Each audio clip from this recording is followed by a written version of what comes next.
Hello, and welcome to the Many Worlds Writing Podcast. This is the show that's all about how to brainstorm, write, edit, publish, and sell a powerful speculative fiction novel, and maybe just change the world too. I'm your host, Heather Davis.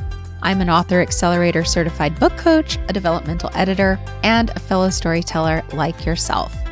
And it's my mission to be 100% real about what it takes to write a cohesive and powerful speculative fiction novel. I'll share the very same tips, tricks, and techniques that I use with my own clients to help you write the best novel you're capable of writing. From character arc to plot structure, from deep-level world building to creating a kick-ass magic system, we're going to cover it all. So if that sounds like something that would be helpful to you on your journey, please follow or subscribe to the show. It's the very easiest way to show your support and make sure there are many, many more episodes to come. Did you know that your prose is actually the least important part of your novel? Okay, so it's not the least important part of your novel, but it is the last important part of your novel. Meaning, if you want to write a really great novel, one that readers want to read and agents want to represent, and people gush to their friends about, there's actually a lot that has to happen before you ever put a single word on the page. Let me tell you a story. Several years ago, a writer came to me with a manuscript that he'd been working on for well over a decade. Now, this guy wasn't a new writer. In fact, he'd published several nonfiction books that were very successful. He'd also been to all the conferences and he'd read all the craft books, and he knew very well what a story should be. The problem was, when he sat down to write one and then revise it again and again, it just wasn't coming out right. He knew that because he kept submitting it to agents, and those agents would reject it. Now, a lot of them gave him form letter rejections, which weren't very helpful. But some of them gave him more personalized rejections that really spoke to the power of his prose, telling him he was a wonderful writer, but something just felt missing from the work. So that's why he came to me. He was frustrated. He wanted a fresh perspective on his work. During our first session, he asked me two very insightful questions. Questions that I think every writer should be asking themselves before they sit down to write a novel. The first question was, how do I know what's important when I'm writing a novel? And the second question was, how do I know what's missing? Again, those are questions that I think every writer should be asking, because the answers to those questions are the key to making sure that you write or revise a novel that readers want to read and agents want to represent. So how do you know what's important in your novel and what's gone missing? Well, it's actually a pretty tall order, but not impossible to achieve. What you really need is a way to rank the importance of story elements so that you know what you need to focus on first, second, third, and so on. Why? Because writing a novel is like building a house. It really is, I promise you. Just like you wouldn't paint or try and put up knickknacks before you built the frame of a house or hung the drywall, you also wouldn't try and write a novel without doing some foundational work. Because if you try to write a novel without doing the foundational work that has to happen first, the novel often collapses in on itself before you ever even reach the midpoint. But let's say you tough it out. Let's say you make it all the way to the end. Well, then you've got a bunch of scenes that have been cobbled together that feel exciting from the outside, like from your perspective, but from the reader's perspective, they don't really seem to hang together well. It doesn't seem to be working. It doesn't feel like a novel. It just feels like a bunch of stuff that happened. That's exactly why I created a handy little tool that I call the hierarchy of storytelling concerns. This hierarchy is a magical way of thinking about the elements of story that highlights the order in which you need to focus on them so that your novel feels cohesive and sturdy and powerful throughout. Okay, let's dive in and take a closer look at the hierarchy. I like to think of it as a pyramid with the most foundational parts at the base. First, the very first layer of that base is going to be the point of your novel. The point of your novel is the message, the lesson, the big emotional epicenter of your novel that guides and gives a container to the rest of your novel. It's the thing that your protagonist is going to learn about the world or about themselves, maybe about both.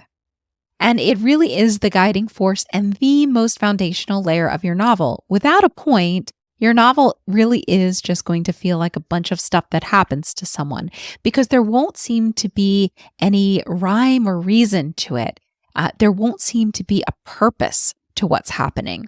And you really do want the reader to feel like there is some sort of a purpose, that you're making sense of the chaos of the existence of this character. Now, if you don't know what the point of your novel is, and this feels a little shaky to you, no worries.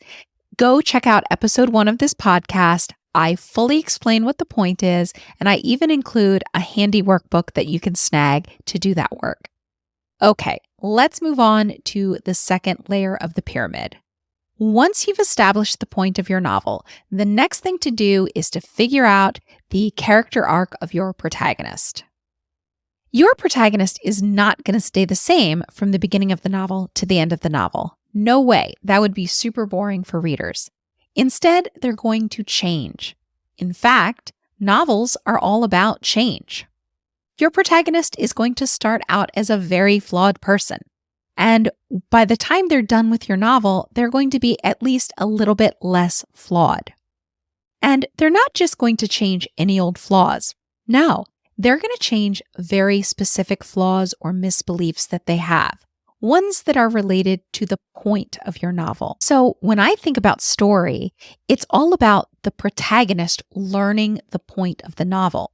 You have a point, it's the big message, big lesson.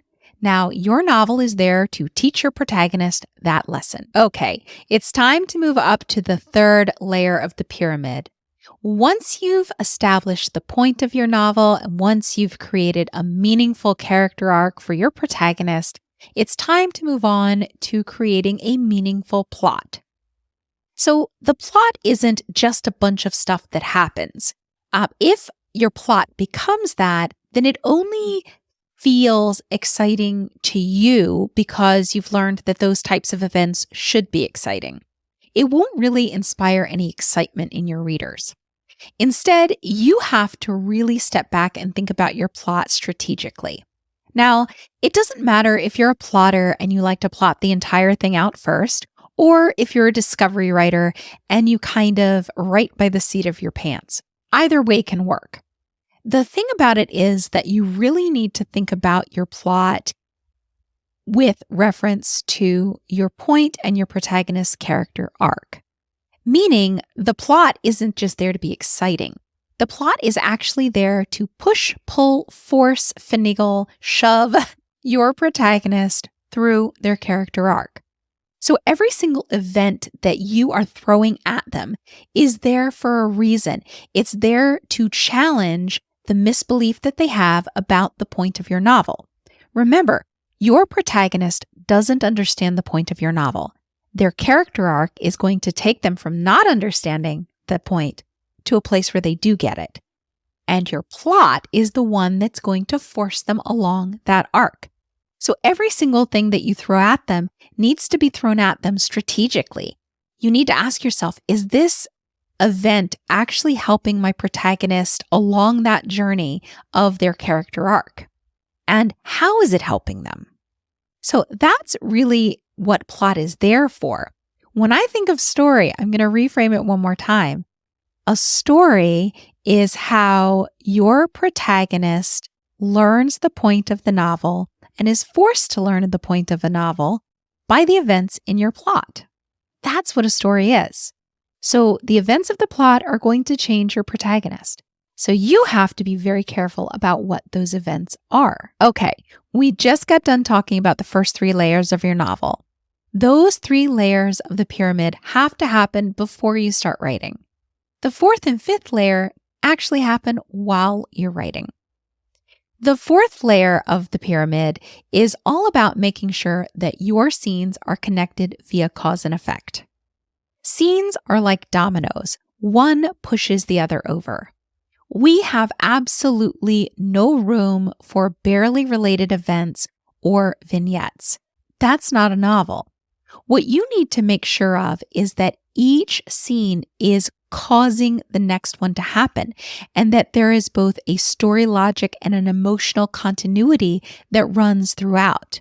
Meaning, when you're writing, if your protagonist was shot in one scene, then in the next scene, we better see them dealing with it physically and emotionally. Don't let either of those parts go missing.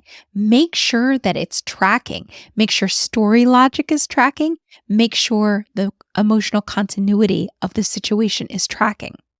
Now, I know for big things like being shot, that probably makes a lot of sense. But what I see happen with writers all the time is when something emotionally would be carrying over from the last scene, it usually goes missing. Like, let's imagine that two characters had a fight in the last scene. The writer might pick up in the next scene, and these two characters seem fine with each other. They don't seem like in the last scene, they just had a knockdown, drag-out fight. So you have to really check for that. Say, how was my protagonist feeling at the end of the last scene? What was going on in their head? What were they thinking about? And how is that going to manifest itself in this new scene that I'm writing? We've made it to the fifth and final layer of the pyramid. This layer of the pyramid, again, happens while you're writing. The fifth layer is the point of view of your protagonist and their interiority. This kind of goes hand in hand with the idea of the cause and effect trajectory of your novel and having things have emotional continuity. So what is your protagonist's point of view? It's not limited to first person, second person, third person, nothing like that. Those are elements of it, but that's not the totality of it. Instead, it also extends to your protagonist's interiority, their thoughts and fears and hopes and dreams and their ideas and their questions and all of that stuff. So your protagonist is our window to the world, and you can't leave them off the page because we're there to learn about them. We're there to watch them change. And the only way that the change can be meaningful to us is if we truly understand them. That includes everything about them, even their backstory. So we have to have that window. Remember, your novel isn't being recorded by a video camera. We're actually sinking down behind someone's eyes, your protagonist, and we're seeing the world as only they can see it, right? We're seeing it through their lens, through their perspective. So that is what you really need to get on the page. That's where the magic happens. That's where the point and the character arc and the plot and the cause and effect trajectory all come together. Your protagonist is the one who is interpreting the world for us and telling us what all of it means and helping us find meaning in their journey. Okay, writers, if you're ready to dive a little bit deeper into these ideas, I've created a handy little workbook for you that you can access at manyworldswriting.com/storytelling. Or you can get it right in the show notes of this episode. Either way, I hope this episode was really helpful to you. Please follow or subscribe to the show and share it with a writer friend. It's the very easiest way for you to show your support and let me know that you're interested in hearing more. Until next time, keep writing, keep dreaming, and remember, the world needs your stories right now. So don't you dare give up on your novel or yourself. See you later.